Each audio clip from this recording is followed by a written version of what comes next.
It was January 10th, 2013, in Valdosta, Georgia, a town known for its Southern charm and Friday night football. Kendrick Johnson, a 17-year-old student at Lowndes High School, was described by friends and family as kind-hearted, athletic, and always smiling. Kendrick was popular among his classmates and a talented three-sport athlete, known for his skills in basketball, football, and track. He left for school that morning like any other teenager, carrying his books and dreams, unaware that he would never walk back through his front door again. That afternoon, Kendrick was seen by several classmates going about his usual routine, but by nightfall, he had not returned home. His mother, Jackie Johnson, grew worried. Kendrick was responsible. He always checked in. That evening, she called local authorities and reported her son missing. Jackie's worst nightmare became real the next morning.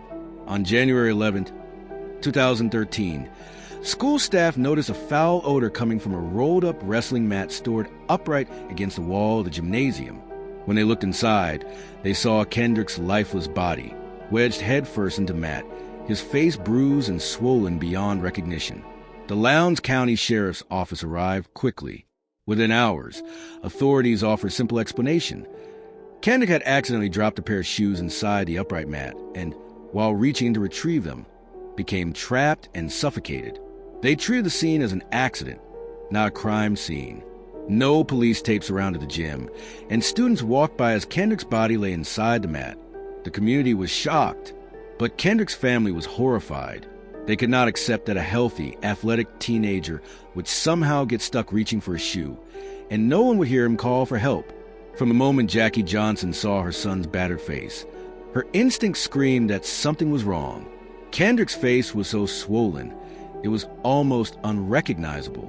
Blood was found on his clothes and nearby, suggesting a struggle, and yet police insisted he had simply suffocated. Even more suspicious was the mat itself. Kendrick stood 5 feet 10 inches tall and weighed over 160 pounds. Could he really have squeezed inside a 14-inch wide rolled-up mat without the strength to climb out? The Johnsons refused to believe it. They demanded a second autopsy, and what they discovered shocked even experienced investigators. Kendrick's internal organs, heart, lungs, brain, were all missing in their place.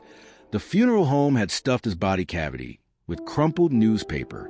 The Georgia Bureau of Investigation claimed the organs had been destroyed by natural decomposition, but the family suspected a cover-up. Why would you stuff a human being's body with old newspaper rather than preserve crucial forensic evidence? As the Johnsons pushed for answers, more unsettling details emerged. There was security camera footage from the gym. Kendrick was seen entering the gym on January 10th, but the cameras never showed what happened after. Hours of footage were missing or inexplicably blurred. The timeline didn't match up. There was also a blood stain on a nearby wall in the gym, which was never tested for DNA. Investigators dismissed it as old, unrelated blood, without confirming whether it belonged to Kendrick or anyone else.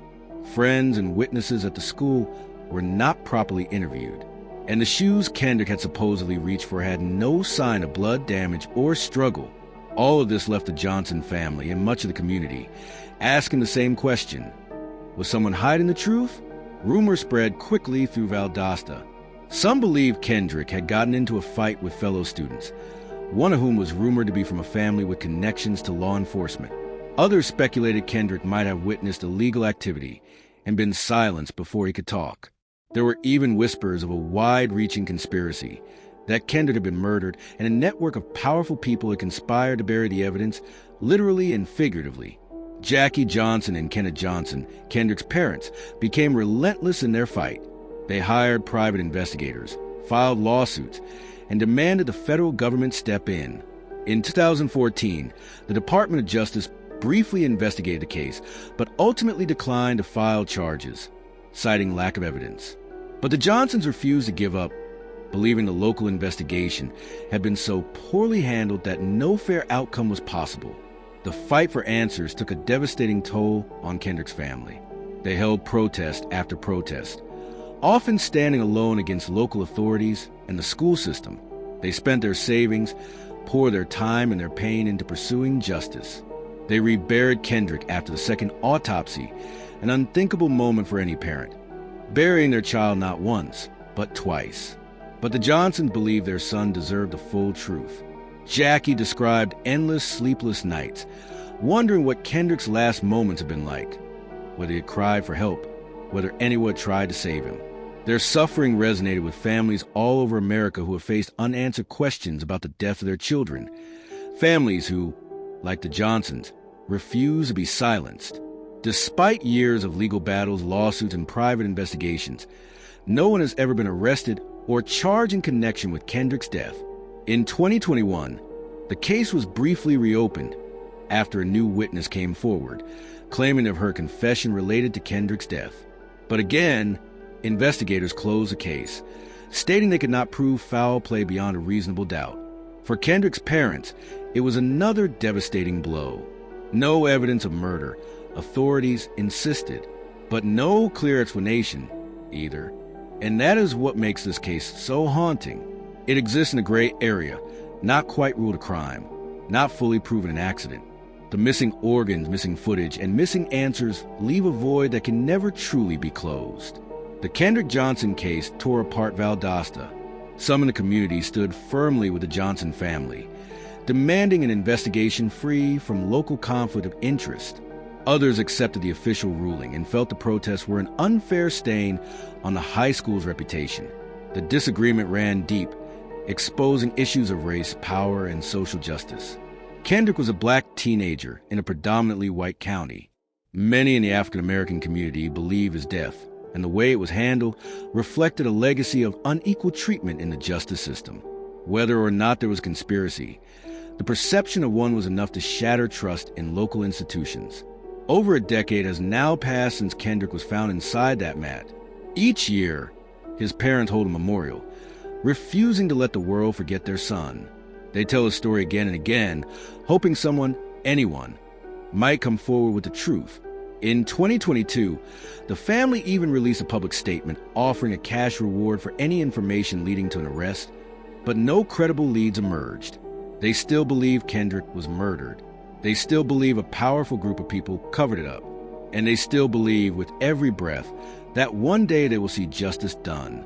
If Kendrick was truly trapped reaching for a shoe, why didn't he scream for help? There were people in the gym that day. How could no one have heard him? Why were there gaps in security footage? In an era where cameras see everything, how could they miss that? What happened to his internal organs? Did they hold clues about injuries too uncomfortable to explain? Why was a crucial blood stain never tested for DNA? These are not small details. They are the difference between an accidental death and a homicide, and they are questions that continue to haunt Kendrick's parents. Even today, the Johnson family's determination inspired a movement. They showed that one voice, or two voices, can challenge the silence of powerful systems. Even without an arrest, their fight pushed national headlines to shine light on Kendrick's case. It sparked conversations about how black families often face uphill battles when seeking justice, and why it is critical to question official narratives. Kendrick's story reminds us that sometimes the truth is not served by trusting the system at face value. Sometimes the truth requires us to keep asking questions, no matter how painful. Today, Kendrick's case sits in a tragic limbo. No proven crime, no proven accident, no peace. It is a mystery with missing pieces, a story with no clear ending, and a family forced to relive the worst day of their lives, over and over without closure. When a young life ends under mysterious circumstances, the scars do not fade. The unanswered questions cut deeper than any knife. Kendrick Johnson's death is a mystery that demands vigilance. It demands the courage to stand up and keep asking. What really happened to him? Was it an accident? Or was it a calculated act, covered up and buried like Kendrick himself? In the absence of answers, all we have is a family's unbreakable love and a haunting silence. If you believe every story deserves to be told, please subscribe to The Silent Confession, like this video, and share Kendrick's story. Help keep us